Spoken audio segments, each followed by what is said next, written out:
Alrighty. I think that button works. Yes. Let let's see if the next one does. Everyone thinks because you're a zombie, you don't know good coffee. Well, they're wrong. There's only one brew that gets my seal of approval. Deadly Grounds coffee is my guilty pleasure. The aroma is so intoxicating. It brings all of my neighbors out of the woodwork. Deadly Grounds coffee. Coffee to die for and zombie approved. It's good to get a little deadly.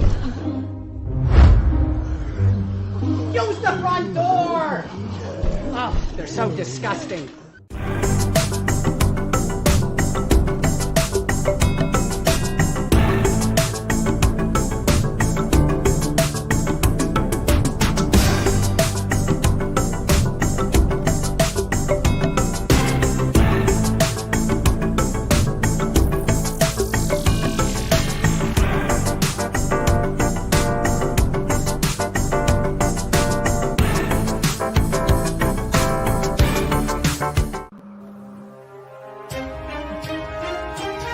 The Dorkening and all affiliated shows are not intended for anyone under the age of 18.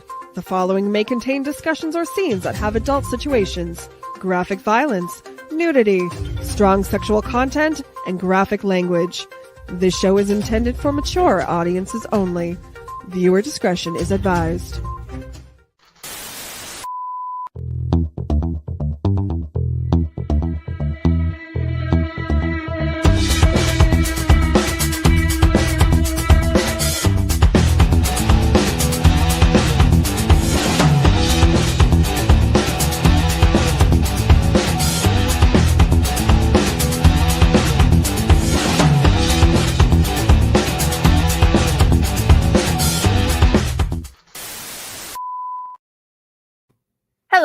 Hello, my lovelies. Welcome back to another episode of Unprinted Pages, and we get to have Parker LaVitte back. Yay! Hello. Welcome back. So, Dale and the Terra Nova 6 have Seven. a new team. Terra Nova 7, sorry. You're good. Numbers suck today. Terra Nova 7 have a new teammate that just randomly appeared out of nowhere, and all sorts of fun stuff happens. Yeah. Like honestly, I know I told you this, but like I wanted to take the series in a direction that people weren't expecting it to go in, and I'm really happy with the way in which I did it. I don't think any like people had a lot of expectations, like this could have gone one of a few different ways. I don't think, Weird Kid passed out at the fence was one of those. No. Dude, starting this book, randomly having somebody just appear out of nowhere? No, not what I was expecting. So, you have given us a new story, and I'm going to tell you all, lovely listeners, this man has either done equivalent or better than the first book, because I'm just like, okay, I got to find out what's happening next. So please tell us, how did we get here? Well, how we got here, everything started in the first book. For those of you who've not read it, 16-year-old Dale Bergeron and his family moved to Indiana, and he meets a new friend group, and they discover they have psychic powers and join a secret sixth branch of the military, United States Paranormal Combat Force. Everyone just calls it USPCF though, but they're members of this ultra secret branch of the military, and these kids end up thrown into a secretive war against the Illuminati that's happening outside of the public eye. And through everything that happens, we've got defectors, we've got raids on Illuminati temples, crazy psychic battles, and it all ends with this brand new unit that's on a mission to just help take out Baphomet. They're not supposed to do really much, but just because of how the cards fall, this unit that has less than a year experience has to go kill the big bad evil guy, and they do it just because they have a good skill set. They work together. It's just a well-crafted unit. There's nothing that special about it. And we get rid of my least favorite character by the end of the book. People have told me that Bernard is worse than Umbridge, and that made my heart so fuzzy to hear that. I managed to do worse than Dolores Umbridge in my writing. Yeah, I'm just like, she's up here, and I'm like, I was just so happy when I'm like, oh great, we don't ever have to deal with them again. And then you did a thing. I did a thing. You did a thing. No, like I got a lot of people like reading this expecting to be Baphomet to be a series villain. Like, I mean, it's basically their version of the devil. I mean, that should be the big bad evil guy that they have to take out at the end, and they're expecting 4 books that go towards ultimately killing this evil entity. No, Baphomet gets killed in volume 1. The real monster is just a human, and honestly, I think that's a lot scarier than a monster. You've made it plausible. You've made it. You hit home. The problem is you hit home. Like, places I've been, you're like, you're gonna go out here and you're gonna kill the big bad. I'm like, why are you going? Why are you coming here? That means they're home. Why are they home? So yeah. Well, I'm glad you bring that up. Kind of the idea of the Lightning War at its heart is that like religion, when left unchecked to a certain degree, is a threat to national and global security. And I wanted to, I mean, if you're looking at the US as like your setting, like the Deep South is where you're most likely to have a cult that's able to get its talons in and really take over and run something like this. I mean, if you're familiar with like regional Gothic literature, like a lot of Southern Gothic does revolve around like evangelical, like Baptists that are like very religious, very conservative, creepy church in the Louisiana swamp. Oh yeah. And you take this one, and the one they go to, and I'm like, not only is this plausible, but after the dark history of all the different things that have happened in Georgia, I'm like, well, crap. So, okay. So you have them go and fight there, but let's go back a bit. Yeah, back it up. Have a new person added in this new book. Tell us about Rain, at least not spoilery. Not spoiler. There's a lot about Rain that is spoilery. But I got the idea just as an individual who, I do suffer from social anxiety disorder. I'm very open about it. And like, while I was in high school, like I was thinking like, what could I do to have a character that is, like not social, a little bit, hissing at the sunlight, bites the hand that feeds her, but isn't necessarily, dislikable. And like Rain was kind of the end result. I mean, she shows up, you don't know what's going on with her. She's kind of quiet, not really asking for much. Like she just wants to exist, but she's been taken onto this base just because like they quote unquote rescued her. I don't know how rescued she was if you look at how they're treating her, but no. Well, a lot of people do. I've been through a lot of the stuff that she's went through. The difference is I was bigger than them and I could fight.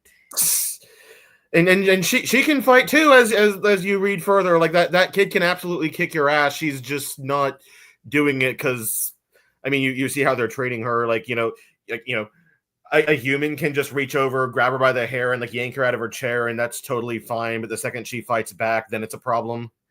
Dude, and it's like you didn't fight back fair. It's like you just told her to fight. Stand up for herself, and then you're mad about how? Dude, pull your head out of your butt. And I wanted to hit him. I wanted to hit him. Yeah, I again with Bernard, currently in his little like astral timeout from the first book. I didn't have him, but I'm like, okay, people are picking this book up because they want to see punchable characters. So where can I? So like. People like Sergeant Sweet, Briar, Madison, Rodney St. John, by the way, probably the worst character in the franchise. Like he's not even bad. He's not scary. He's not evil. Like this kid is just like a walking ulcer. And I one of the ones I've taken more pride in killing. I'm going to be honest, at least on the Euspissive side. But like this base is full of awful people, and they see this, like tiny, young woman passed out outside the fence, and instead of, bringing her in and helping her warm up and stuff, they're just going to treat her like she's the enemy. Dude, yeah, and they treat her like the enemy. And okay, I do give you this. It makes sense that they don't know if she's good or bad. It does not make. It's just treating her bad just because you've predestined she is this, is in your own brain, isn't the best thing. So I get both sides. Yeah, you were supposed to understand, and kind of that's what war does. Like, it makes you unsure. You don't know who to trust. Hi, Forrest. Forrest, yes. Like, I mean, war. You mean you look at these sides? Like everyone's kind of morally gray. You don't know who to trust. Like, in the end, you can kind of sympathize. Why they might be a little sketched out by this kid, but I mean, the way they treat her goes way too far, and it's not resolving anything. It's just being an ass. No. And that's the sad part. Dude, okay. So we go forward and she learns, and yes, I do agree, but unfortunately there's a lot of things we can't get around in this life. No. And she trains with them, and everybody finds out, including her, that she does have some great strengths. And you give her a new kinesis that we haven't seen before. Yes. I will let the audience know this. And I thought it was so fitting that it's like the weather's been nasty out, and like actually yesterday I was driving to my grandma's, and we have a military base in town. The big C-17 landed in a rainstorm right over me. I had a huge smile on my face seeing that. But yeah. Rain is when she's aerokinetic, like psychic control of gaseous materials, and she has the patch and everything, but she can't really do much with it. Like, she can't hit anyone with a directed jet of air. All she can really do is make the air, like the wind outside, pick up, and that ends up going on to discovering she has atmokinesis, which is a special type of aerokinesis, which allows the user to control the energy in the clouds and subsequently control the weather. Yes, that is a hard word to say. I will agree. Subsequently is hard for me as well, but yeah, definitely, dude. And they find this out during the testing. Conveniently timed, of course. Oh yeah. And they're like, and then she destroys the place. There's papers everywhere. The anemometer gets hit with electricity. I love that. She brings on one heck of a gale, and it's like she doesn't get it up as high as they want, but they're all just blown away because now they know what she has, and it's like, you know what, you pass anyway. Well, I mean, she was going to. I mean, if you look at the numbers, like, it was going to hit that 70-mile-an-hour threshold, but she, like, by the time she was going to get there, a lightning bolt took out the equipment. So, oh yeah, honestly, that's kind of, I'd rather have just lightning come down, fry the bad guy, rather than 70-mile-an-hour wind gust. I honestly agree. I'd rather have a fried bad guy than be blown away. I've lived through a tornado going through me. Yeah, it's not my favorite thing. The 2019 Dayton tornadoes, on one of those cells actually formed like directly over my apartment. So that was terrifying. And living in the Midwest, we do have a lot of severe weather, especially this time of year. So I know how that feels. I know what it's like to, I mean, like you read, like, it's like you're practically at the mercy of nature. There's nothing you can do about it, and like this kid just took control of that and weaponized it. I'm glad she is a well-rounded person, and it's not like just randomly lightning bolting people just because they're assholes. Unlike someone, yeah, that thing right there is the whole holy cow, that thing. And then it's like, but she's not. Yeah, I mean, she's disrespectful with officers. Like she snaps at everyone. Like she's not a pleasant person to be around, but you can't really blame her. I mean, They started it. They absolutely started it. It started Both it first. sides That's started how it. we got here. Yep. So okay, Yes.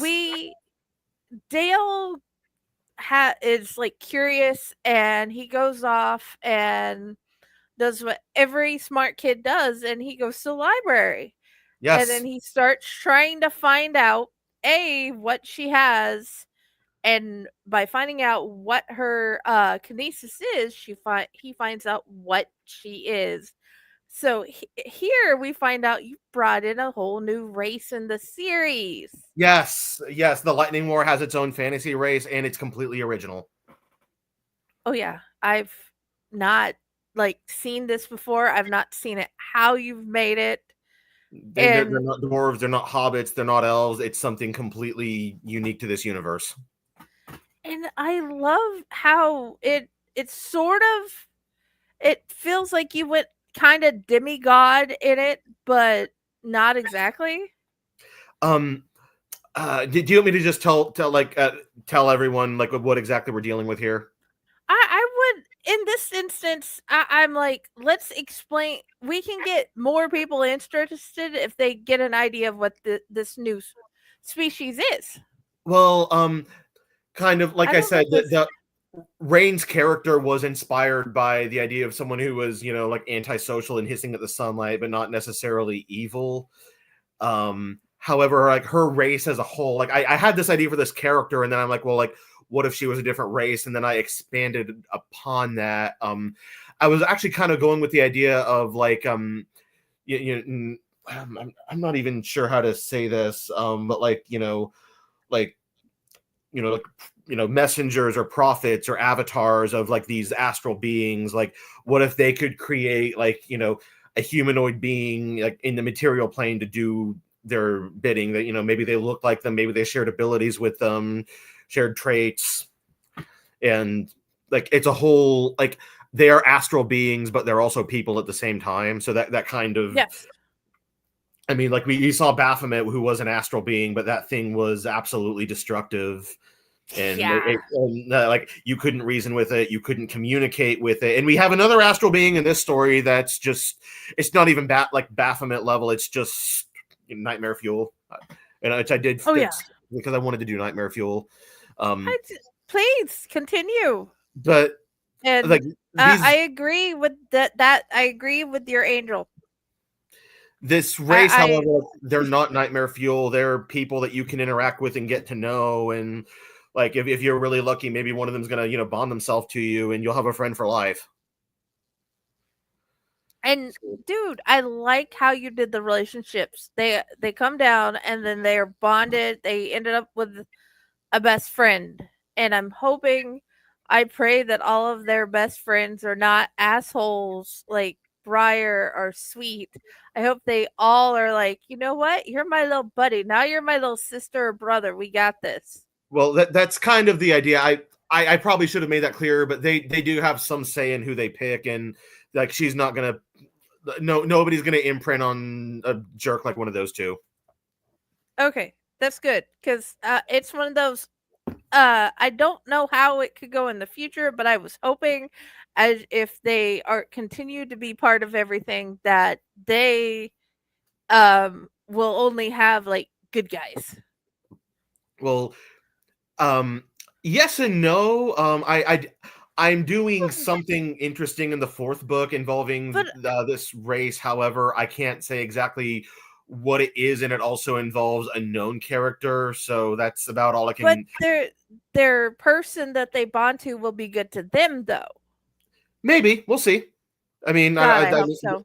They work as a team, but maybe the person doesn't deserve, having a good person bonded to them. You never know. That is a question. No, I don't ever know. Not with you. I didn't expect you to do like, here, let's bring the war to my home, to like a town. That's great though. I like how especially if Southerners read it, they can be like, holy cow, it's that's close to me or something. And a lot of that came from like I mean like my father. I mentioned my father recently passed away, but when he was alive, we would go to Tennessee where his family was, and like he had a lot of like ghost stories out of that region. And like driving to Nashville, we would drive past they have that ugly Nathan Bedford Forrest statue outside of Nashville. We had to drive past that thing every time we went there. It's even more grotesque in person. I'm so glad they're getting rid of it. That there's that there are a bunch of creepy churches. There are people who are weirdly religious, very very superstitious as well.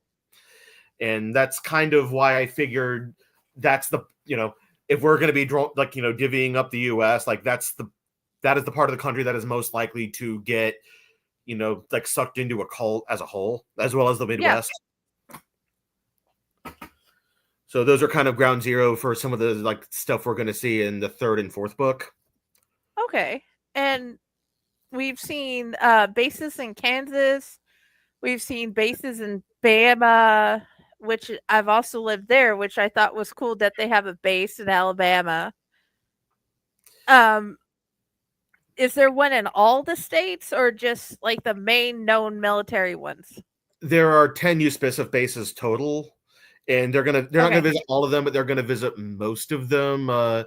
Actually, one of the ones that I've been researching, unfortunately, had the means to like flesh out this base a bit more.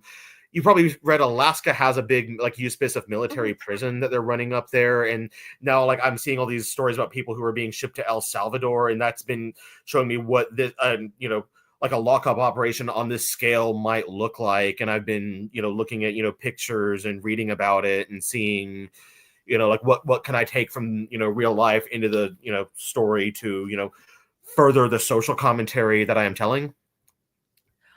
Yeah, speaking of the social commentary, we all know Fort Pat is known for possible aliens being there and so on.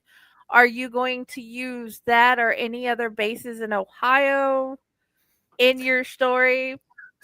Well, thanks for letting everyone know what I was up to today. Today I swung by the Air Force Museum, which is at Wright-Patterson Air Force Base, to get author photos for this book. It's one of those. I'm hoping, because I love that place. I've been researching that place, and Raz, one of my fellow Allied people, like lives really close to it. So really, yeah. Yeah, I'm in Dayton too. Like my father worked there. Oh, brutal. Yeah. So like if, this person could have met me at the museum today for all we know.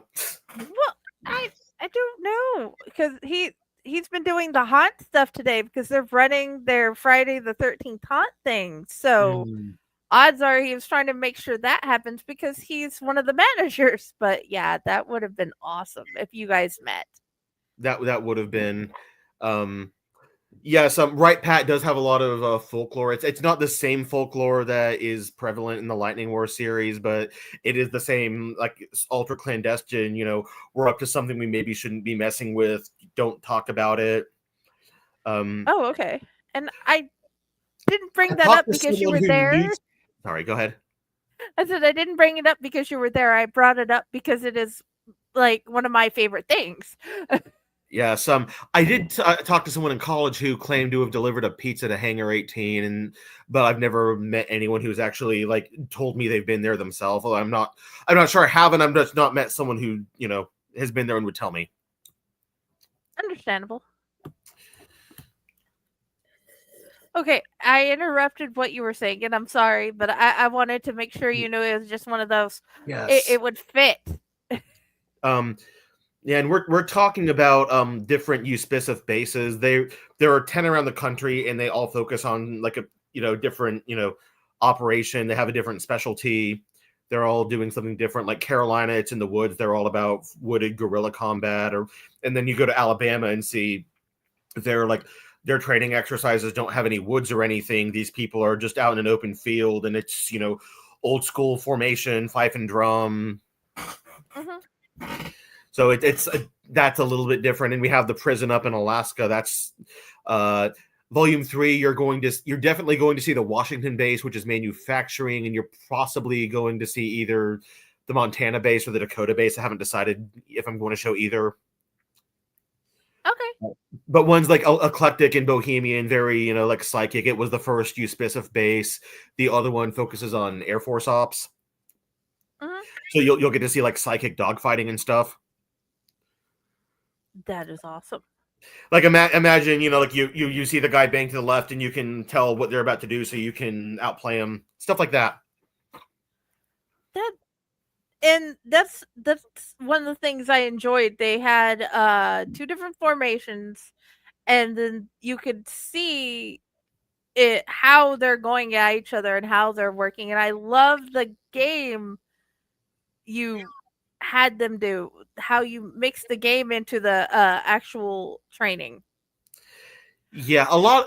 It's implied that they're doing that at like the other bases too. That was just the one you saw, and that's the one people show up to because they, they're the VIPs. They want to watch the Squid Game play out. Mhm. I mean, to them, these troops aren't people; they're just a commodity, and they're. It's fun to watch them fight, and then you throw them back in their dirty spider dorm, and Yeah, that was rather mean, and it's I agree with them. It's not fair. it's not. No, I mean these people, like, they're showing up. Not all of them even want to fight in the first place, and they're just like keeping them around and training them for combat that they're never going to see for diplomatic reasons that have nothing to do with them. And okay, the very bad thing is, as bad as that is, it's like I do like it better than the other option. Yes, then you'll get to see the other option in the third book, and it's horrible. Dude, from just the idea of the implication from this book of what the other option is, I'm Yes. like, yeah. Yeah, the U.S. is keeping people, like, keeping this race in the U.S., and they're allowed to keep a certain few because Canada wants all of them, and it's implied that whatever is going on up in Canada is not something you want to be a part of. And you'll get to see exactly what Canada's doing in the third book, and it's like, it's the most horrifying thing I think I have planned to like write in the whole series. Because here's the thing,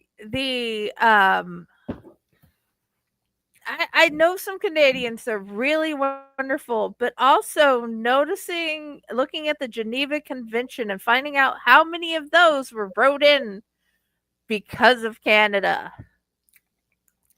Yes, I mentioned in my last interview that you're going to see a country that I have a lot of respect for come into play, and we're going to be we're going to be seeing them, go to that country and seeing what it looks like, and I'm very excited to show my version of Canada in this story. It's hello, hi, and it's going to be just as beautiful as it is, terrifying. But like, if you think about it, this is a relatively progressive Western country with a like relatively strong economy for how many people live there, and they have a lot of empty space. So if anywhere in the Western world wants to run something under everyone's noses, that's the place to do it.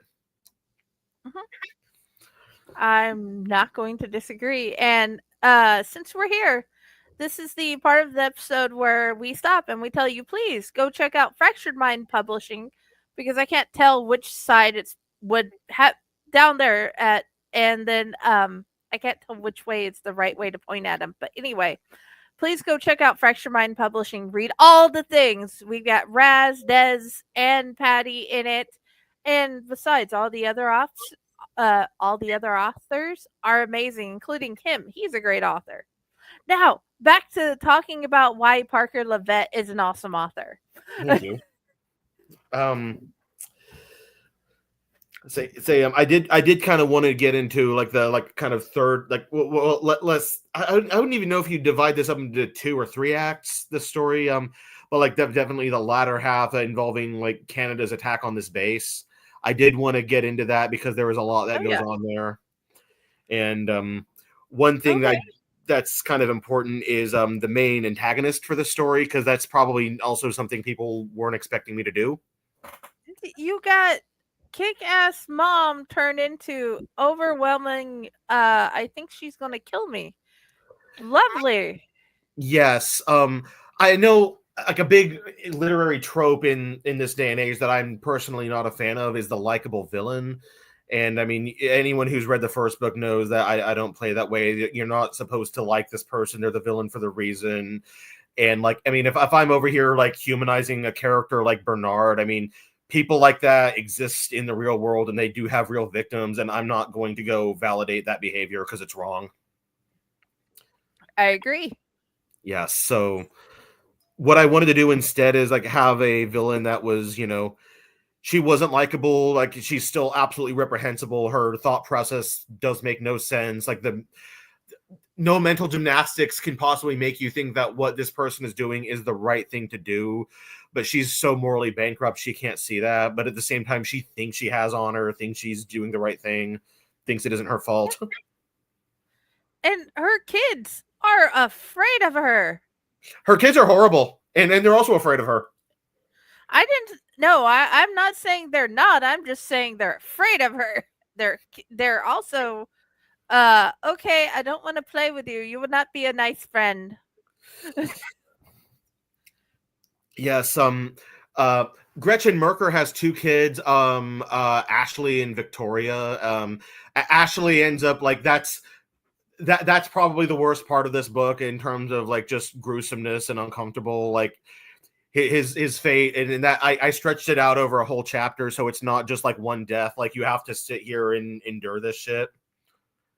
Oh yeah. And dude, there's a lot you have to endure because oh my god, they come in and next year they're woke up and they come in, they wake up the base by bombing them. Let me rephrase how I'm putting this.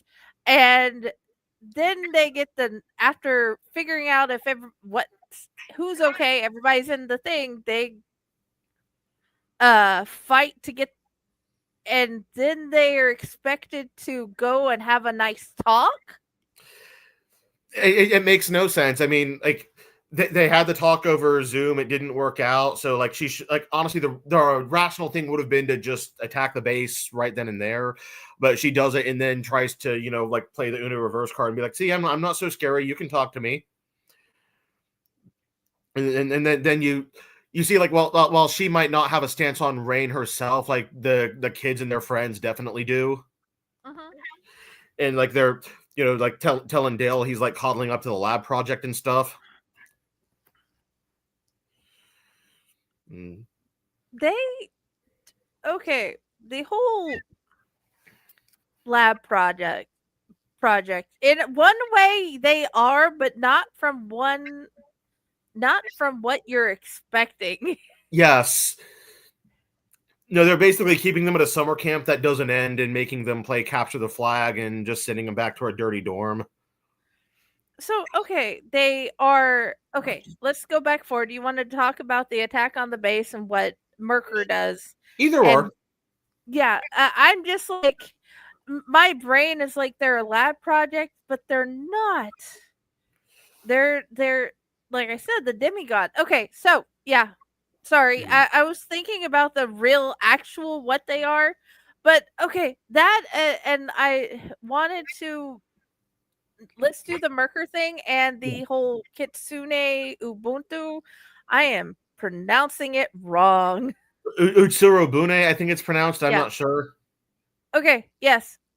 Please. But yes, going back to the attack on the base, they shell the base. They're blowing up their cabins. They force them into the lodge. For those of you who haven't read the first book, the base is basically a giant ring of cabins, and in the middle there's a big log cabin that...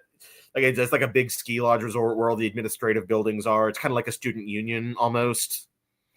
Like if you've been into a nursing home and you notice the nurse's desk is at the middle of the nursing home, and then you have the different hallways going out.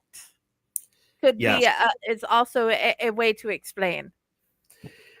Yeah, so it's a big building that does a lot of things. There's like basically everything you need on base is going to be in this building. Like that's where the library is. It's where the pool is. It's where Colonel Harrison's office is. And everybody now has to, dogpile in this base and, throw their crap on the ground and, like camp out indoors almost while they they're under siege. And Mhm. unfortunately, I got the idea for how that might look when I was on the high school swim team. I remember my mom said like people just go like set up blankets in their bags and like all their stuff, and my mom said it looked like a refugee camp indoors. So that Dude, was, and you put that in the book for what Dale's mom says. yes. Yeah, Dale's mom is not a good person either. No, dude, how she sees him comparing him to her brother, and I'm like, what the? He has shown nothing. Why? I mean, he's a bit of a loser. He's not doing much, but he's not like he's not out like getting arrested or anything. And she treats him like he is.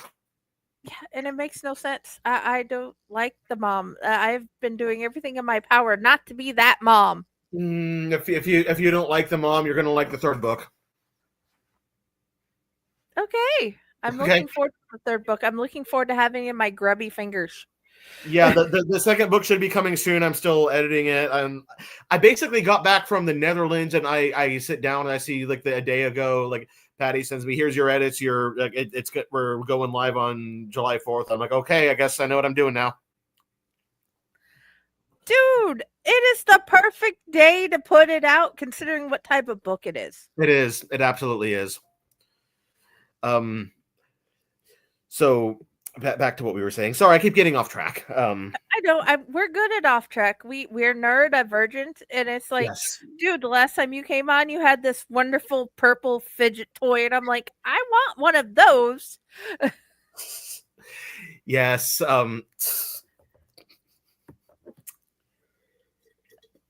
So going back to the attack on the base, like Canada has them besieged, and they need to get them driven out of there. So they have to go out, and like there's fighting, but it's fighting that happens on base. So like the first book was an offensive fight. They're going onto this island and trying to kill Baphomet. Now in volume 2, it's a defensive fight. Like they're the ones being raided, they're the ones being besieged, and they have to fight defensively.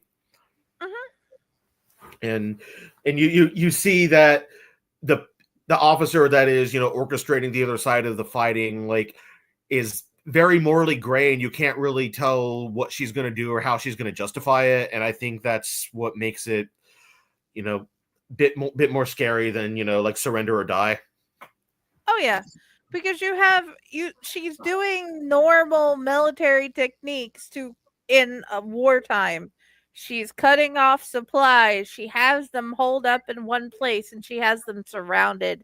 And she has these wonderful set of things, this wonderful set of things to help keep them back. And I'm like, dude, half tracks? I haven't even thought about half tracks for like ever.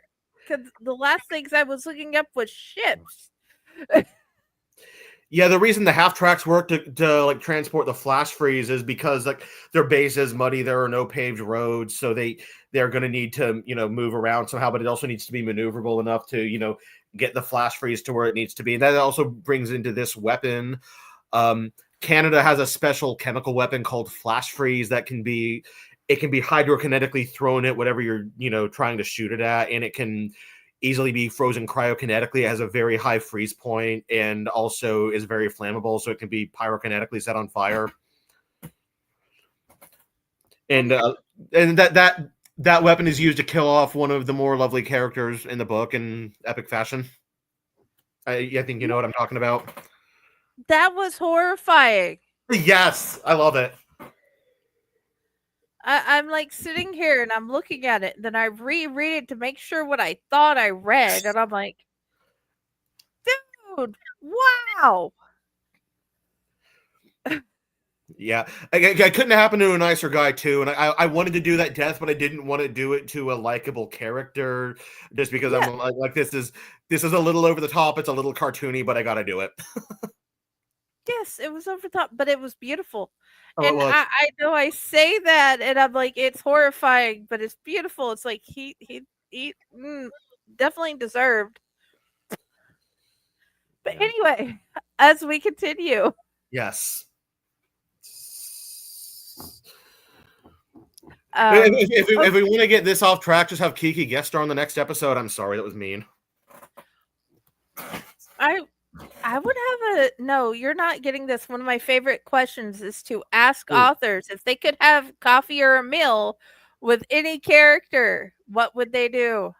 Which character would it be? Hi, now, and Mike, we love you and we miss you, but we have to, and I need to get you on the show for an interview. But back to this. Okay, you have new characters in this book. Would it still be the same master as last time? I would still want to go for coffee or like a beer with Harrison or something. However, like there are characters I introduced that I would like to take out, just maybe do something different with them. I mean, like I think Mason and I would really vibe. He's a cool dude.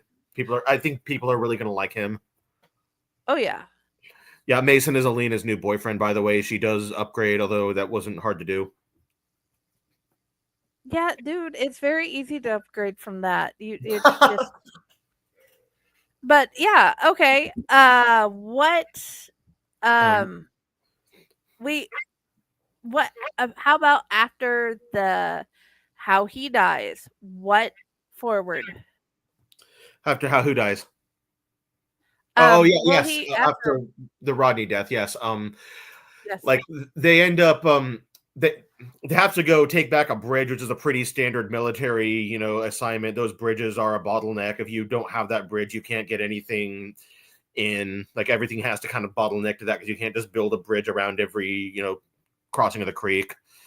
And they have to go do that. And you actually see some of Merker's guys shoot one of the Euspicific medics, which if you know anything about like Geneva Convention war rules, that is a big no-no. So Yep. you're not allowed to kill their medics. And also one named character that people did get to know in the first book does die a pretty awful death. And I made sure to do it by means of fluorokinesis because I know people weren't expecting that ability to be used for anything too gruesome. And I think you know exactly what I'm talking about, and it was horrifying. The problem is I watch anime. And I don't know if you what you've watched anime wise.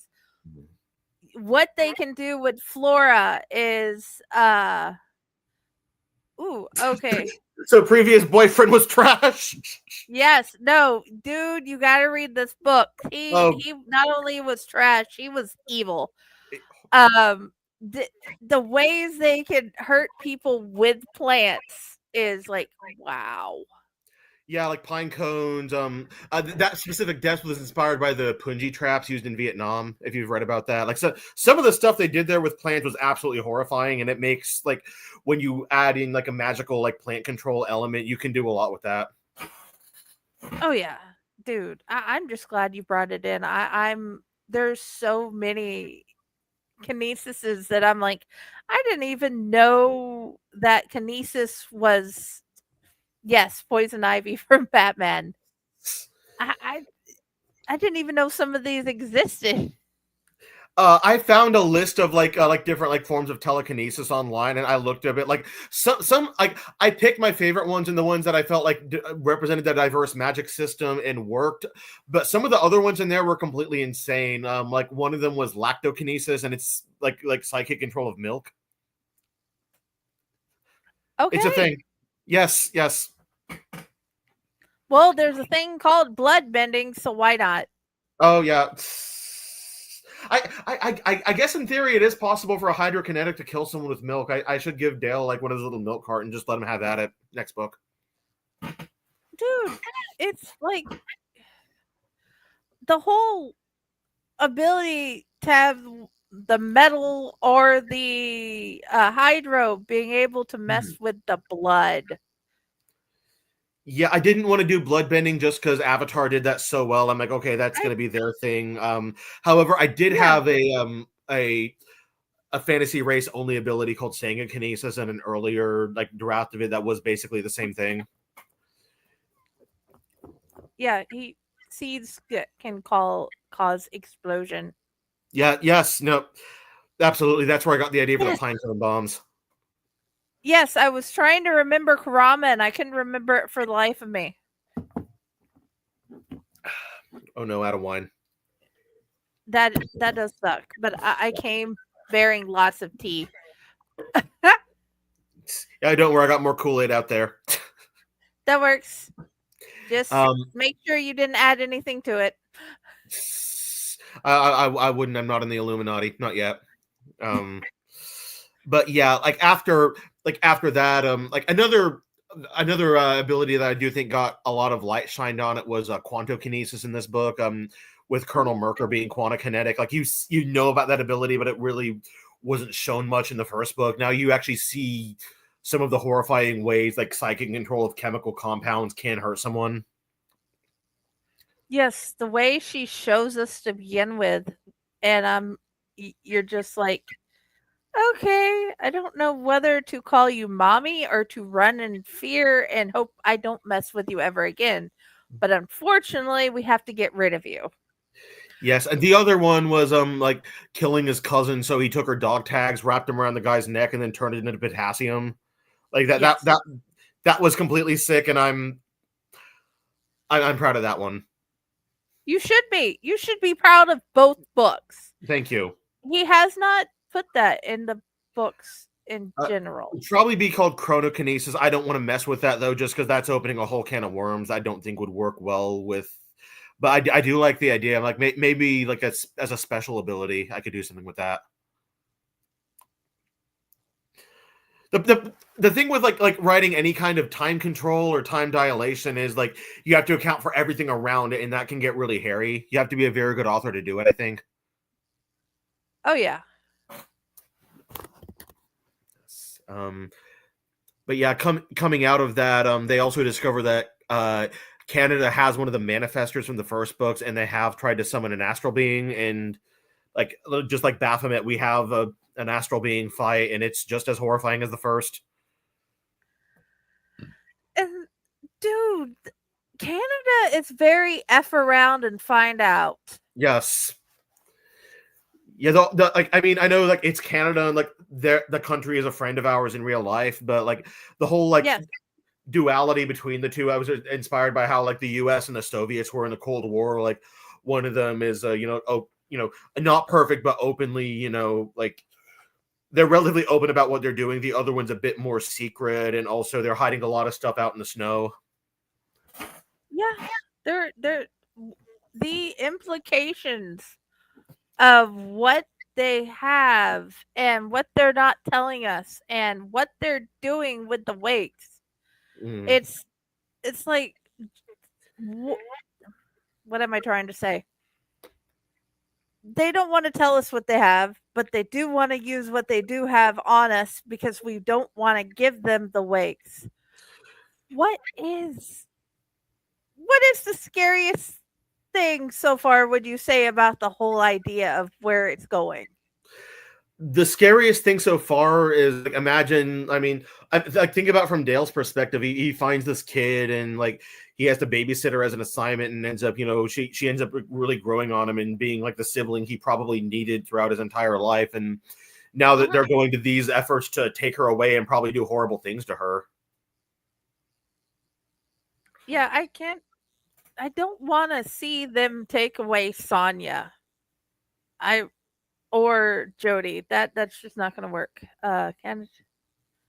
Doesn't realize those are astral beings, those are demons, and like that's a common misconception, but those people aren't bad. No, what he's probably the ones that they brought over. Oh yes, the wasp thing. Yeah.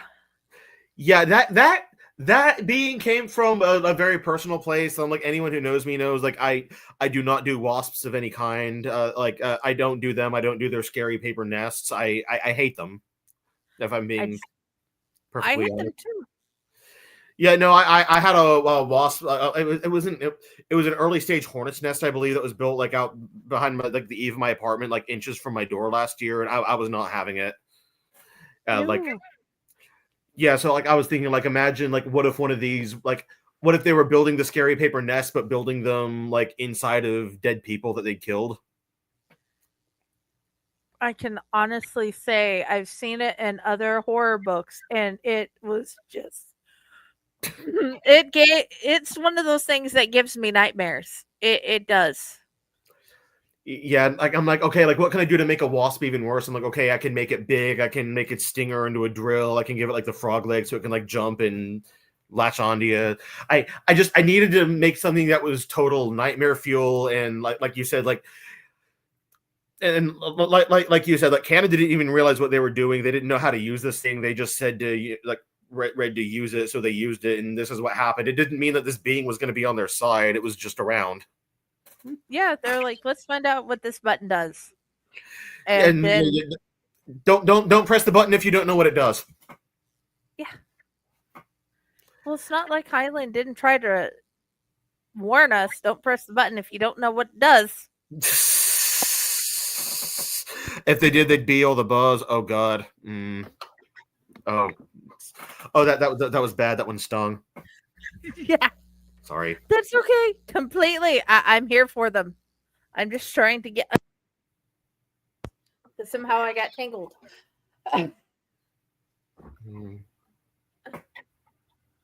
Okay. What?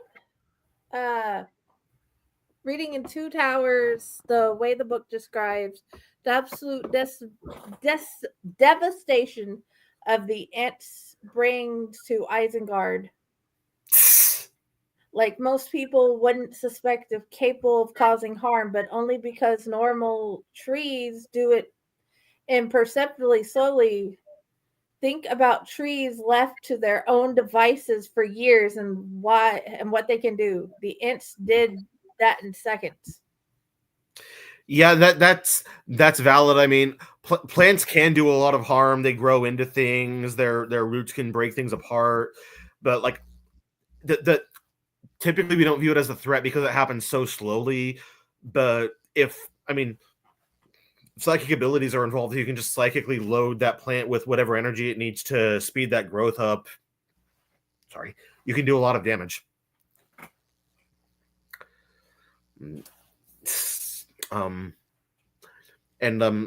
Also coming out of that, you see, like I did also want to mention the fact that Canada did violate a agreed upon ceasefire between the two.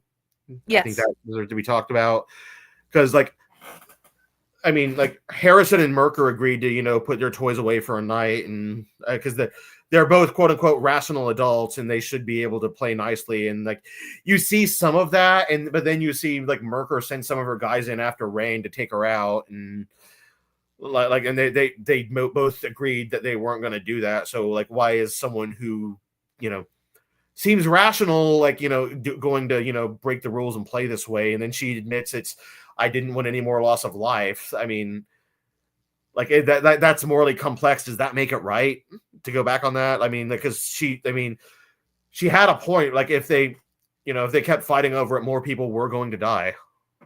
Yeah, but also her not getting the idea, if we don't take a stand now, how are we going to end this? Yes. So like she was honestly written to be kind of a foil to Dale in that like both of them are very strategic and both of them like are like not above taking a low blow if it gets them what they want. The problem is that like one of them has a bit more honor than the other one, and the other one is also willing to like both are willing to follow orders that they don't agree with. I think it kind of lays in how far they're willing to go with that. Because she very obviously knew that what she was doing was wrong, I think. Yeah, but Dell would speak up if it was overly... He's going to say something if he thinks it's like, this is not good, man. If someone read the first book, they might not agree with that statement. I think reading the second book, they would. Yeah.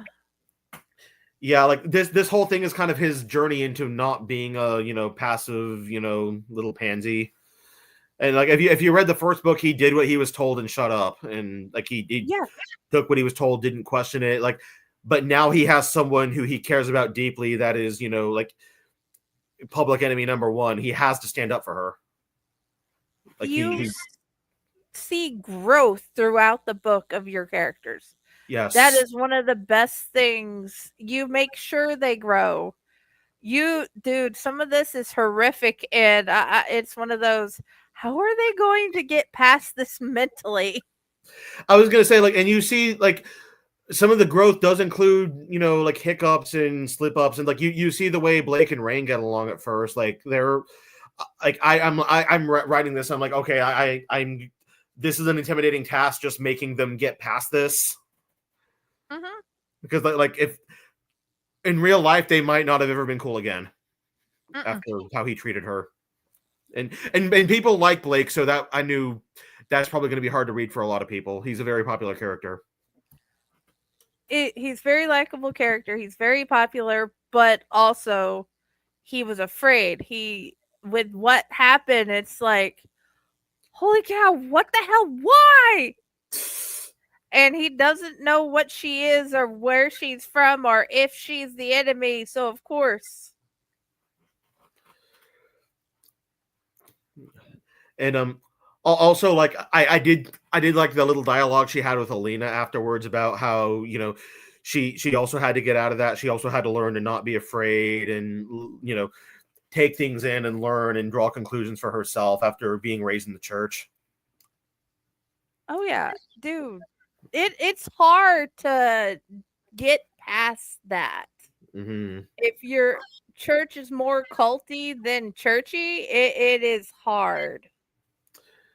Yes, and like Alina's like upbringing in the church does like remain a theme in the third book, and you will see some more done with that. Yeah. And coming out of that, like you see they do eventually agree to do the prison swap, and that was a criticism I got out of that was that people like in the first book people wanted to see what Euspiciff was up to that maybe wasn't so good, and like it's no secret they were up to bad stuff, but people wanted to see exactly what they might have been up to. So I do think that showed a little bit of the dark side and how like it is morally gray, and they were definitely in the wrong doing some of what they did. Mm-hmm. Because I mean, like Canada returned their prisoner unscathed, and the U.S. did not. Is bottom line. Yeah. Like you wouldn't expect the bad guy to do that. No, but also you have shown that they are when they have a preconceived notion, they are going to not be the nicest people because of what they did with Rain. Yeah, no, they had every right to have that preconceived notion. Like I would have expected her to get returned, like chopped up in a million pieces as well if I was Dale. Considering what we know, what they're doing with these people. Oh yeah, dude. Okay, yes. Can we touch on Utsubune? The word I can't say, but the Utsubune, I believe it's pronounced. Let's touch on Princess Wake. Princess Wake, yes. Easier to say. So you I know you said in DMs that was one of your favorite stories, and you knew about that before you even read the book. Oh yeah, I've looked up that. I've seen it on various YouTube. No, Canada are not the nice guys in this book. I hate to break it to you. No. No, and then keep in mind, this is the nation that burned our White House. So I do think if we have any Canadian readers in the house, they are going to enjoy getting to be the villain in the story. I know they haven't gotten that before, so hopefully they get to pick that up and enjoy that. Yes, Princess Wake. So for those of you who don't know, the story goes that this odd watercraft washed up on the shores of Japan. It had crystal windows. It was bowl-shaped. And there was a short woman inside with unusual features, and she didn't speak their language, so they cast her back out to sea. And I honestly had the idea for the Rain character in the Wake race long before I even read this story. But then, when I saw that, and I'm like, oh, this is perfect. It reminds me of exactly what I created. So I decided to tie it together and, kind of use that as a real world, expansion of the lore. I like that. Let's take a break here, do the commercial, and then continue, because I need to get that done, if that's okay. Yeah, totally. Sorry. All right, I'll be right back. Okay, you have 3 minutes. 3 minutes.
Greetings and shabibans. We are the Retro Reductopus Cephala Podcast, a long-form bi-weekly show that celebrates all the things that made growing up awesome. Well, that sounds good, but I don't know what all those words mean. I think what Parasite Steve's trying to say is that on Retro Reductopus, we explore a range of retro goodness, from toys, video games, and movies, to cartoons, and even snacks and school lunches. Oh. And we do it all with a positive spin, a slew of killer guests, and some very adult language. And you know what else is cool? No. This crazy show is part of the Door King Podcast Network with new episodes every Tentacle Tuesday. What's that? And if waiting 2 weeks for a new episode gives you a sad, know that we drop bonus episodes all the time, like the off-format Crow's Nest and an interview series we call The Brig.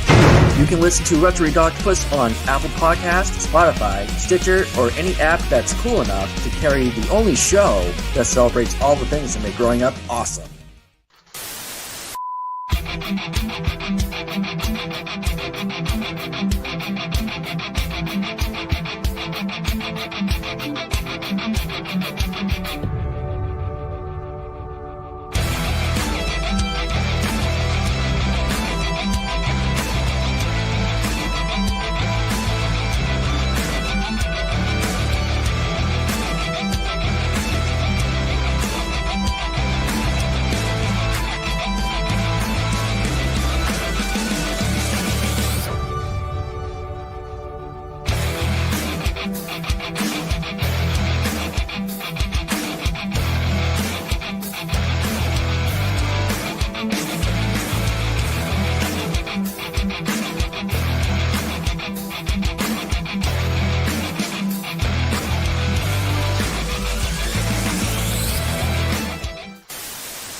Hello. And we're back. Yay! Okay. Princess Wake. Princess Wake. Yeah, that's a very good time to pause. So, for those of you who, like I mentioned, like, watercraft washes up, weird young woman inside it. She doesn't speak the language. They cast her back out to sea. And it wasn't the basis for what I came up with initially, but it's something I figured I could, anchor it in and tie it to a story that did exist in real life. Maybe give people something they could liken it to, rather than just something totally original. I have not seen that. I've not seen that either. Sounds a little Final Destination in a way. That you're killing off people it considers threats. Yeah. I'm drinking the purple Kool-Aid again, by the way, because cult. Why not? Okay. So, and it's in a mason jar, even better. Yeah, a mason jar, yes. I didn't even think about that. But yes, these again, the major spoilers ahead here. So if you're going to read the book, why don't you, go to the bathroom or something? But if Rain is awake, which is my fantasy race, they're short-statured individuals that appear to not have a specific age. They could be anywhere between 12, 20. Ever go out in public and see someone and you can't tell how old they are? Yeah. It's a little bit like that. And they sometimes have unusual features. I mean, Rain's gray hair, like Eshkavor has more clay tinged skin. Barcelo's hair is more like a seaweed color almost, just not totally out there, but a little outside what we might consider normal and natural for humans. Yeah, I've seen that in one of my other favorite books that uses humans for hives. One of the main characters looks like she's 11, but she is 22.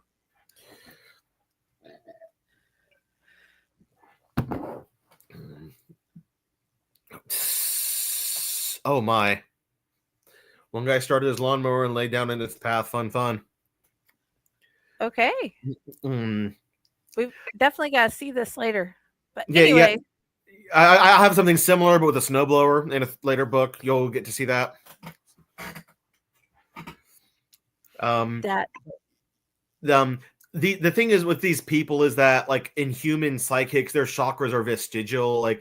Their psychic abilities come from a network of solenoids that run down their spine. They're neurological, and a lot of the synaptic connections are severed. They're not really, it's not a part of the body we really use anymore. However, for some people, they still can get some use out of it.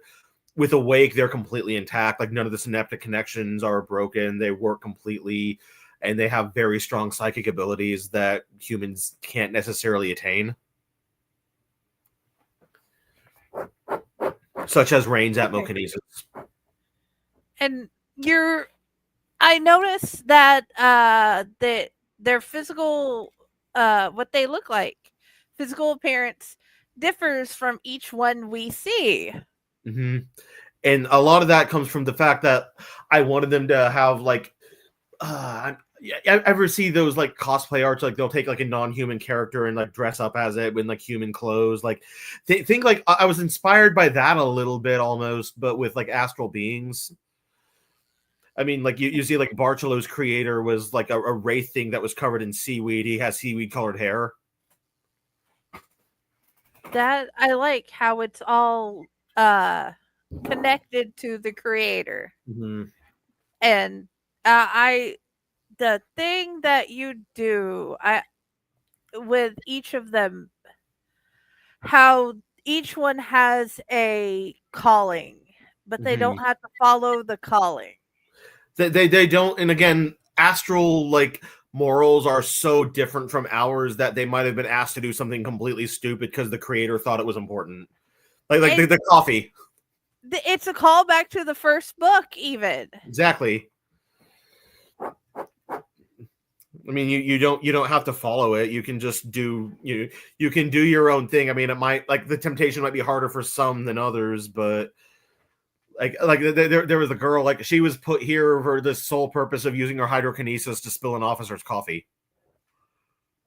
And it's like, do the creators, characters even understand humans at all? They don't. Yeah. Except for one of them that I'm not saying. He has a very big understanding, and it's like, wow. But that calls back to the thing that I'm not telling any of you. You have to go find out the thing. Yeah, I know what you're talking about. Sounds like some divine forces playing a long game. Okay, yeah, that is true, but like, imagine some shitty, like, that divine force is just a shitty teenager cussing at his video game, honestly, but is secretly controlling the world. Pardon my French. It's an 18 and older show. The cussing is not what got me. It's the sentence itself. I'm like, it tracks. It fits so well. It tracks. And that some people have asked, are we part of God's save file that he forgot about? Yeah, I know. Like, imagine if, like, your god had like a ton of issues and needed a ton of therapy. That's basically the Lightning War universe, and was a danger to society. It fits. I did I mention I love your brain? Oh, thank you. I've been told it's fun inside my head. It probably drives you absolutely insane. It does. No, I hate having to wake up and go to work when I want to write, you know? Ooh, but okay. Yeah. Hold on. Okay, my friend is in. Sorry. He wanted to make sure he had the link. Oh, okay, cool. I don't know what his name is, if he said anything. He hasn't said anything. I'll let you know if he does. Hi, Drew. By the way, you can comment. Hi, we don't bite. Drew, comment, ask a question. Now's the time to ask the nice questions. See if anything got said on TikTok. I don't think it did because I posted it way too late, but I did also take questions about the series on TikTok. I am in the process of moving. Nope. I have not posted everywhere, but I do plan on going back and making TikToks of all 3 interviews later. Yes. But yeah, sorry. I know we keep getting off topic. Dude, the Owl Light Network, they expect us to get off topic and then wander back at some point. Okay. I just I don't want to annoy the hell out of everyone just a little bit, They keep coming back, so I'm grateful. They know this by now that Okay. we are neurodivergent and we like to go, ooh, look at the person that just blew over the coffee. Yeah, yes, look at the person who just blew over the coffee. And that was her whole purpose of being here, was just to spill that guy's coffee once. I know, I thought it was hilarious. And it's once. It's like, what? Is it like people are being sent here? I mean, like, yeah, you think they have like a predetermined mission, but the predetermined mission is coming from some alien that doesn't understand anything we're doing, and like they could just be spilling someone's coffee and getting about their day, and then they're treating them like a national security threat. I agree. We don't have any rails. We're not like pile and drive the train.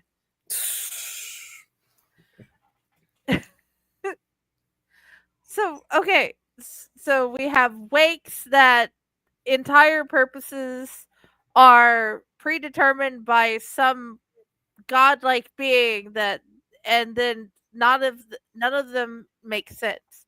And you said in the future there might be some that are bad guys, and There might be some wakes that are bad guys. There might have been some that were, not following good astral beings and might have done something horrible. okay. I mean, you met Major Casano, right? Came from the Washington base and said like they did not treat wakes well there. You'll see why they didn't in the future. Okay. Like I said, I want book 3. Yeah, no, I am a patient person. I will patiently wait, but I want it. it's in the works. I wrote some of it in the Netherlands. Fun fact. Ooh, always a good thing to do. Yeah, no, Writing in the Netherlands is great. yeah, actually, and also some of volume 2, which you just read, was some of this book was written in Sweden, and also when I visited the place where Mark Twain wrote Tom Sawyer, I pulled out my phone, pulled up Docs, and just typed one sentence into Spawn of a Storm. So some of this book was written where Tom Sawyer was written. That's kind of cool. That is cool. I love that. Shout out to Keely, by the way. Thank you. Yes. That was her. Dude, yes, earlier she did say, I don't know if you saw the part where saw. she said she's proud I of you. saw in the, Okay. I saw in the past. I'm like, I texted her back on commercial. Okay, good. Like I said, your angel loves you. He does. Okay, we've covered a lot of things. What is the one thing you want your readers to take out of this book? The one thing I want my readers to take out of this book is to understand that the world we live in isn't black and white. It is morally gray. And like, yes, be guarded. Yes, look out for yourself. Yes, watch your back. But also don't take that to the point where you're going to, take someone like Rain and treat her the way she was treated. And because I mean, that kid went through so much to save people who didn't deserve it. Yes. And like think about like what that person might do and what they might do for you if the roles were reversed, if it ever came to it. Yeah. And that, to have some of these people, you have bullied them and bullied them and bullied them, and then you end up in a situation where you're going to get hurt, and then they turn around and they help you, and then you still go back to being a jerk. Yeah, I didn't want to go the whole Rudolph the Red-Nosed Reindeer route with this. Like, I didn't want her to, wake up and be like, oh, it's okay. I forgive all of you. I love all of y'all now. You're my family. Like, no, like she's not going to, like, she might walk away from that, but it was an act of self-preservation, not trying to defend any of those people because she had no reason to. I like it. And she finds out about the new boyfriend, and she's like, are you still going to hold him accountable for what he did to me? Are you talking about Ezra? Yeah. Ezra's a they them, just a heads up. They them. Okay. Them. Okay. Yeah. I needed to make that the least awful of the four, because if it was someone like Briar or Madison, Kiki would not have gone along with them, would not have connected. It needed to be someone that was kind of along for the ride, like thrown in a situation maybe that they didn't agree with. And then they progressively get better, and they treat her so much better than Bernard did. And I'm glad, even though the beginning was bumpy, that she's getting a better relationship. She deserves a better relationship. Wait, I'm sorry. Are you talking about Kiki's new partner or Alina's new partner? Because both of them end up with someone in this book. Dude, the whole the relationships in general. Alina. Yeah.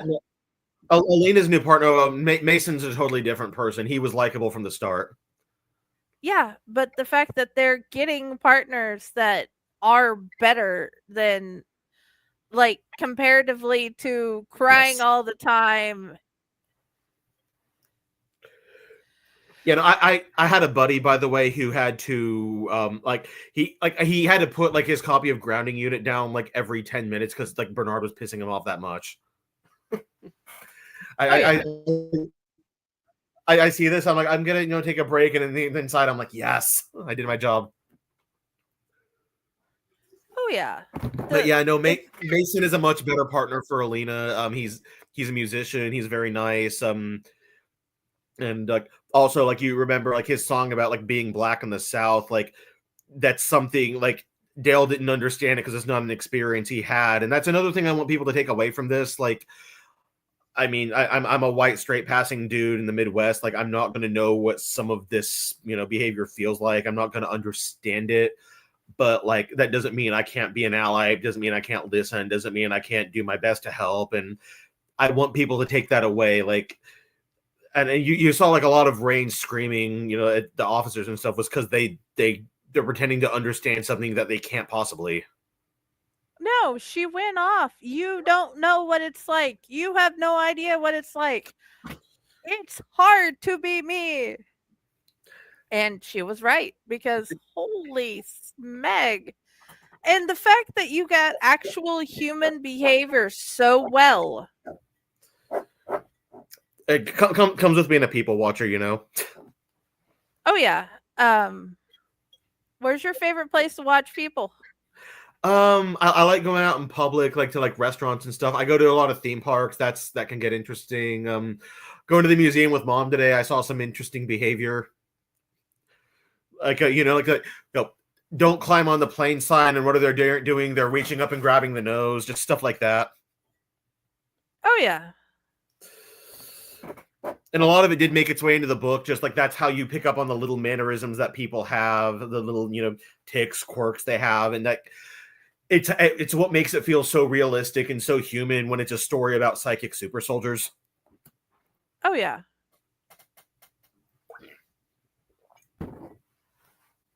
Dude.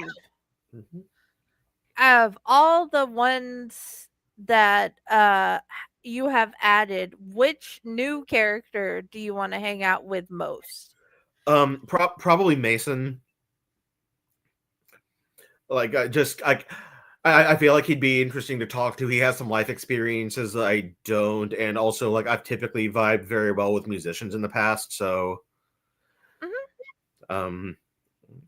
and I'm like trying to think anyone else. This might be kind of an odd answer, and like hear me out. Like I might also say Colonel Merker as another one, just because I want to sit down and pick her brain, because that's a very complex character. Oh yeah, dude. The difference between the whole mindfulness, kombucha, the yoga, the Pilates, the whatever, and then she just and writing her like eventual like decline into insanity as like like stuff happened to her kids was one of the more fun parts of this book. Taking the nice yoga mom that could be reasoned with and just having her go nuts. Oh yeah, it's you. And then okay, the one mission that they go on, the whole almond mom thing of be careful, you might get blood on your brethren. So glad you brought that up. That was an Easter egg for like some like just stupidity and theme park Okay. groups that I do to mess with people. But Good night, Mike. Sleep well. We take love care. you. But like I was thinking, I have talked to people who went to like church camp and stuff, and they've they'll. I mean, we saw it a little bit in the first book too. Remember, they had to do the like pro Baphomet version of the Hokey Pokey. Yeah. And this was kind of a step up from that. It's like, holy cow. And then you have a pageant. Wow. Yeah, they do a play that basically like recaps the events of Volume 1, which it served two purposes. Like, number one, Rain gets to see what happened more or less firsthand, and like it brings her up to speed on what happened in the first book.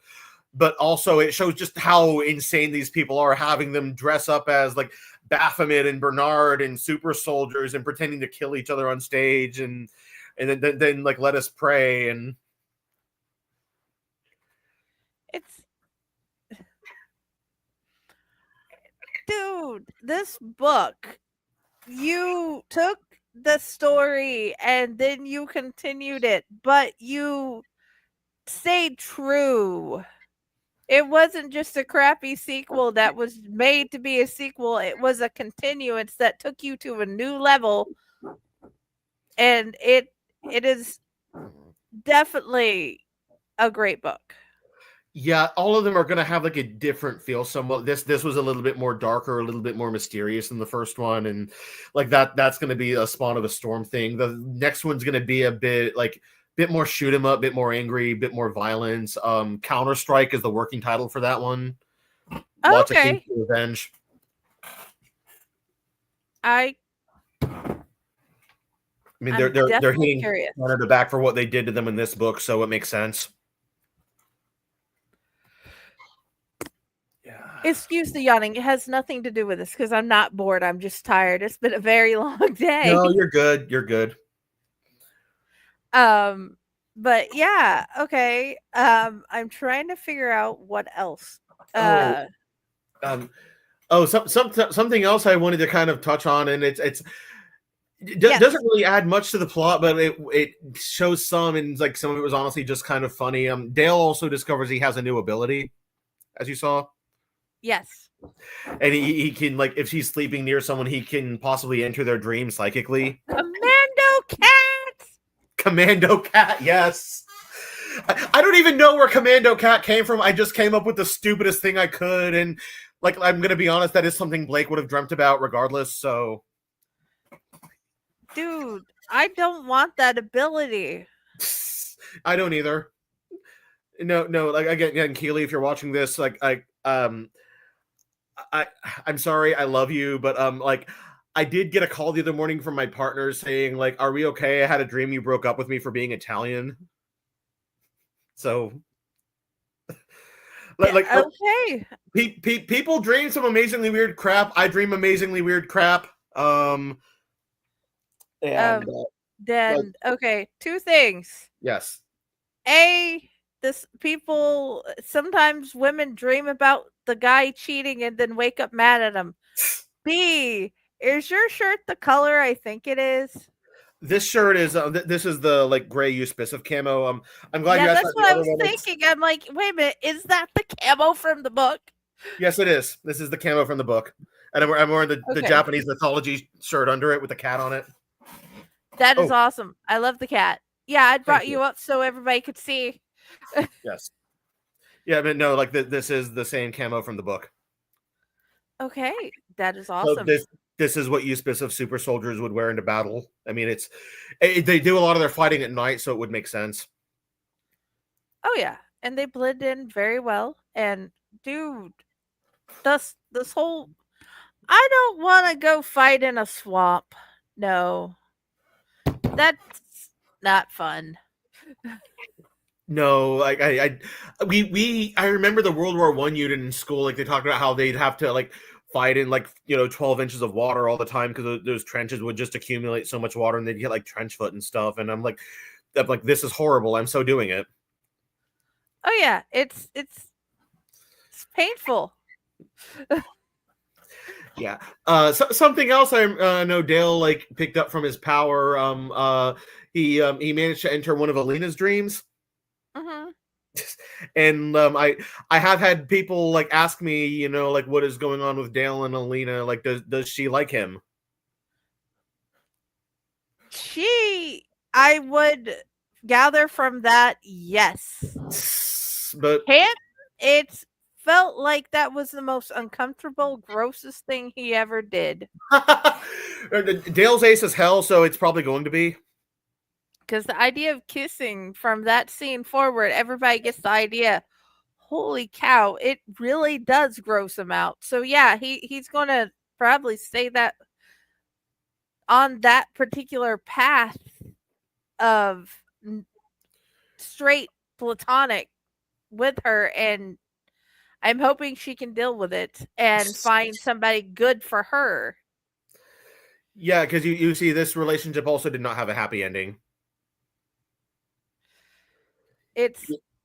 I'm hoping she gets her happily ever after at some point in the books. That's she. I do agree she deserves that. I know people, not everybody like is nuts about the character, but people do like her.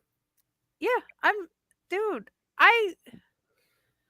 I love the Alina she's becoming. At the beginning, I understand why she was the way she was. She's a better character now, I think, and like that's been one to like. She's been fun to just like watch her growth and see how she changes. Oh yeah. But that is as a fan, I'm hoping she gets a relationship that works for her.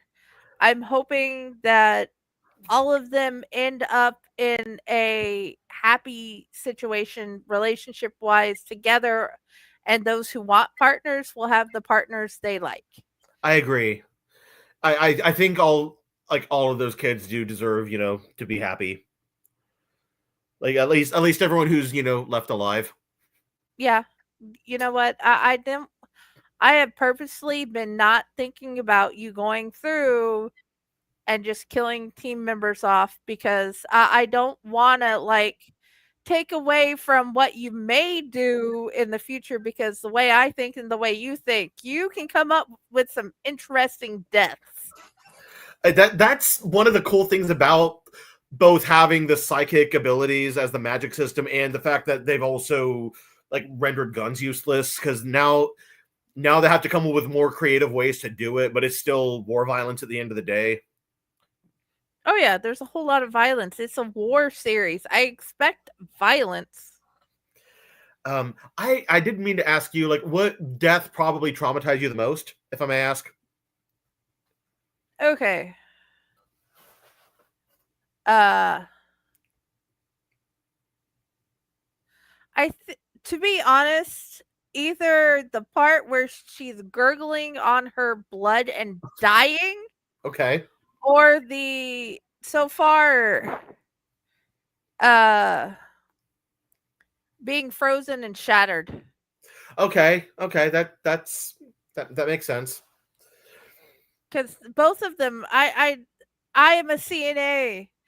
I don't want to die like my grandfather, who died gurgling on his own blood. Oh, I'm sorry. Do you see why I'm like, I'm a CNA? I get the whole entire idea of what happened. And then I'm like, and then it's like, well, that is how he died. But it's like, holy cow. So, yeah. Like, okay. I'm trying to keep the death. I mean, the means might be a little like out there and like, fantastical, but at the end of the day, like gurgling on your blood or, taking, a projectile to the chest, like people do die that way. And I'm trying to, kind of, come full circle and at the end of the day, show how someone might die in combat anyway, even though it's through. It makes sense. It is a combat series. That's why I asked you, one of the first questions I asked you and Blaine Daigle about the whole how would you rate your book and would you add the trigger warnings? I feel like if you're picking up anything that's clearly a war novel, you're expecting something bad, so that's why I didn't. Yeah, I know, but it's one of those. It was a good question asked before the Yes. show to ask both of you guys, so I just made sure it was one of the ones that was asked because he's horror, and that man, yes, also he gave me nightmares. You just brought up one. You brought one back that I thought I had got past. No, I just re-had it. So yeah. So I hope that counts. No, it does. I had to look up so much like gory stuff for this book. Like you have no idea how many pictures of like lightning burns I've looked at, and they're horrifying if you've ever seen one. I mean, you're a CNA, I'm sure you have. Electrical wounds, like people don't talk about how gruesome that gets. Oh yeah, there's this one guy got hit by lightning like 9 times. Ooh. In his entire life, 9 times, and he still lived. That's horrible. Yeah, it's insane. So yeah, it can get pretty brutal.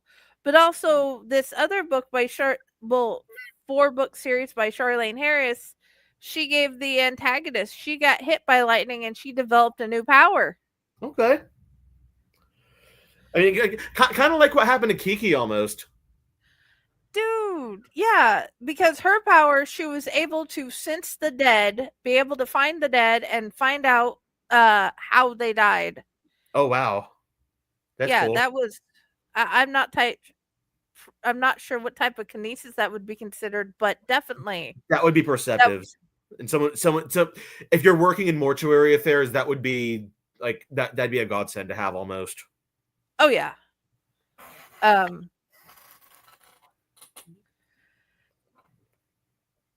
Ice Cold Grave is the name of one of them. So definitely Ice Cold Grave by Charlaine Harris. There's 3 other books, but that's the only one I can remember because that's the one I've read most.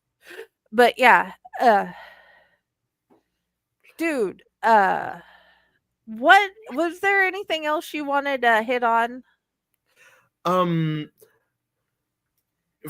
this book, honestly, not necessarily. I think we've pretty much covered everything that happened. Oh, the ending. Yes.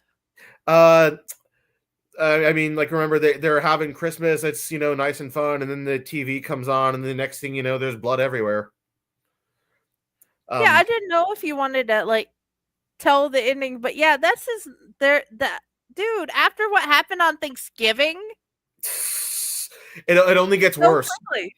Like this book does not have a happily ever after, and I'm okay spoiling it because I feel like it's more of a lead into the 3rd book than like a conclusion of the 2nd. Okay, dude, Christmas, New Nightmare. They thought they were good, and you give them more nightmares. Yeah, I actually remember that's something haunting. I was recently in the Netherlands, right? Yes. And we went to the Anne Frank house, and we remember like they were talking about Kristallnacht, which happened in Nazi Germany, and they it means night of broken glass, and they said that one of the reasons they picked that term was actually to minimize what happened and talk about how it's just a bunch of broken glass when in reality like people were killed. Yes. So I wanted to kind of like show how like the extent of those hate crimes can really go, and not just the like narrative that history has fed us, and actually like show like when you attack a church, you attack it while it's full, and you attack it while there are innocent people inside. And even if that means like sweet old lady in a Christmas sweater gets her brains blown out on the air. Okay, Charlaine Harris, the author of that book I was just telling you about, yeah, she agrees. She did that in one of her books. Okay. Yeah, it needs to be like you need to not mince words, because like that's how like if you chalk a hate crime up to a property crime, you're not going to get your message across. This is actually showing like we hate anyone who does not follow our religion, even if they don't know our religion. Yeah, she did. You both did very well. You and her showing what racism is how bad it can get and how far it can go. I wouldn't even call it racism. Like it obviously is about racism, and it is a form of it, but just because I've never experienced racism, I couldn't really, like portray it accurately. So a lot of it looks more like the xenophobia that myself and my family have faced, just as first generation Americans. It fits xenophobia. It does in a form. They are a different race, a different type of human that came from somewhere different. Yeah, so therefore they're getting just because they didn't do what the one person the one did, they all get the flack. But in hers, I think a lot of hers was, this is what we should not be. And there's a lot in this book where I'm like, we don't need to be these type of humans. We don't. We should have, like, the whole time I was writing this, I was just like sad. I'm like, I expect so much better from some of these characters. Yeah. Blake in particular, like I was disappointed in him writing what I wrote. But he's going to get better as he gets forward. He's not going to let it stand anymore. He's a likable character, but like nobody's perfect. No, at least moving forward, I would expect him to not let a lot of what happened continue to stand. Mm-hmm. Yeah, I know he clearly understands why it's wrong. And I do look forward to showing him, like take that and moving forward from it, but not just like brushing it under the rug, but like actually showing him grow. I want to see that. I definitely want to see the rest of the series. Yeah. One thing I can tell the readers about the third book as well is it's the first half of it is actually a road trip series. They're going from the Carolina base up to the Washington base to hit Vancouver back, like as retaliation for what happened in the second book. So they have to drive across war-torn America, like in, towns that are occupied by the Illuminati, and see how they're living and, who they can free, who they can help. Dude. Yes. This is going to be interesting. And it's not anything from the previous two books, and that's one of the best things. It's not like some remakes or the second movie where it's like felt like it was the same as the first with just new characters. It's a continuation of the story. It's a different chapter. Different things are happening. People are at different points in their character development. This is going to be fun. I can't wait. One fight I'm very excited for in that one. I used to work at Walmart on the night shift, and like while I was writing this book, I was just like looking around Walmart, thinking like, okay, like there's propane in that tank. A pyrokinetic can use that, or there's veggies out in the produce area. A fluorokinetic can use that. Like everything in Walmart, like, these people can weaponize into something very deadly and very horrifying. So. Yeah. I'm very excited to write that and just let everyone play with their toys and go completely ballistic with everything in the store. The milk can definitely come in that. Milk, yes. Oh my God. I can't spoil this. I do have a fluorokinetic that tear gases a bunch of Freemasons with onions, and they open the cooler door, and like all of them have like blood running down their face and stuff. This is going to be fun. I can't wait. No, it was fun. I enjoyed it. Dude, okay. I enjoy writing deaths, like regardless, but especially when it's a Freemason. I love killing those people. I swear. Yes, the way you kill them, but also the way you kill the general way that happens is amazing. I mean, like, no, people pick up these books, and like every death that you see, like, I don't think anybody had it on their bingo card, No, none of these were on my bingo card. I wasn't expecting one of my favorite stories to end up as lore. I didn't even know you liked this story, so that's really cool. Oh, I don't. dude, there's so many other things like that. I'm interested to see if you're gonna get from the random things I watch on YouTube. What you can bring in. Um, one thing I was talking to my partner about this last night. Bohemian Grove features very heavily in the fourth book. So if you've Yes. read any of the lore going on there, like you'll see exactly what's going on in this universe and like what they're up to there. Okay. That shall be fun. Yep. And it's an owl, so it's perfect for this. Oh yeah, we need owls. All the owls are good. Yes. All the time. Exactly. Yes. Okay. So Guys, I do have links above and below. Where do you want to be found though? Where do you want people to come see you, talk to you, ask questions? I have a Facebook channel that hasn't gotten much traction. I also have a TikTok that's gotten a bit more. There's a lot of cool stuff on the TikTok. I'll post like excerpts to like pictures and music there. There's also a really cool video of me talking about this live stream that was in front of the Memphis Bell. Like the not a reproduction, the real Memphis Bell is behind me in this video. It's really cool. So if you have any questions, ask there. I'm always down to talk about this series. And obviously, just go to the books to read. We drop on July 4th, so it's the perfect time to pick up a war story. Oh yeah, and definitely go back and read book 1. Definitely. No, there's this one. I don't have an author copy of the second one because I'm actually still editing it, but it will be out soon. We have cover art out that is available, but this is the first one, and you can go pick it up. And I know, like you said, it is a big book, but it reads very quickly.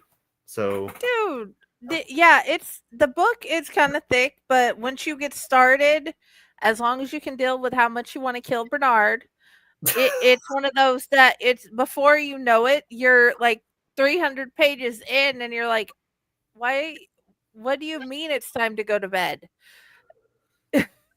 I have a video of my buddy reading the grounding unit. He's in my. I'm making dinner. He's in my living room, reading this book, and I got his reaction to Bernard's. Spoiler! I got his reaction to Bernard's death on camera. He was so happy. Oh yeah, it's one of those where you're just like. But either way, yeah. But I did a thing, so didn't mean anything. The thing. How you did the thing, I would have not with the name. I'm like, there's no way. But yeah. Anyway, yes. Come find out what the thing is. Why come the find thing? Out what the thing is. You have to find out what we find out at the end of chapter 17. Okay, we end of chapter 17. You must come and find out why chapter 17, the end of chapter 17, had me like, are you serious? What the? You must come read the book. Okay. Yes, I memorized where it was and at the end of what chapter. I didn't realize it was going to have that kind of impact. Wow. Okay. Dude, it's like I didn't know he could do that. I didn't know he could be that. Do you understand? Yes. But yeah. Either way, if you haven't figured it out yet, you will by then, but you must read. Come find me at the Owlite Network at Fake Horror Publishing, Friday with Library in the Blue Box, or you could actually come to my author page and read my stuff. Yes. I like to write poetry and ghost stories. I'll have to check that out too. I love ghost stories. Yes. But if you can say for just a couple of minutes after the ending, I do have a suggestion that I don't know if you know you can do. But afterwards, let's end the show and then come back and then I'll let you know.